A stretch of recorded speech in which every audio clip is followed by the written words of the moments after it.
বেলা dinner দেখাচ্ছি। কালকে যেহেতু জামাই ষষ্ঠী গেল, ভালো ভালো খাওয়া হয়ে গেছে পেটে, ওই জন্য আর ভালো লাগছে না। ওই জন্যে পেটটাকে হালকা করার জন্যে তারপর তার সাথে একটু মালও খেয়েছিলাম, ইংলিশ বিয়ার সব খেয়েছিলাম। ওই জন্যে দেখাচ্ছি ভাত, আলু সিদ্ধ, আম, হিমসাগর আম আর ডিমের অমলেট, তার সাথে দেখুন ডাল। দেখতেই পাচ্ছেন। যদি ভালো লাগে তাহলে অবশ্যই লাইক কমেন্ট শেয়ার।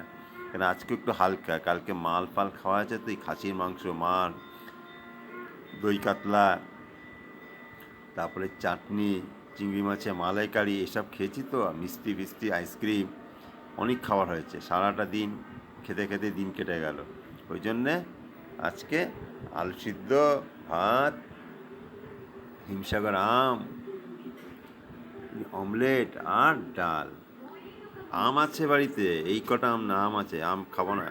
ওই জন্যে এই দেখালাম। যদি ভালো লাগে লাইক কমেন্ট শেয়ার হয়ে যাবে।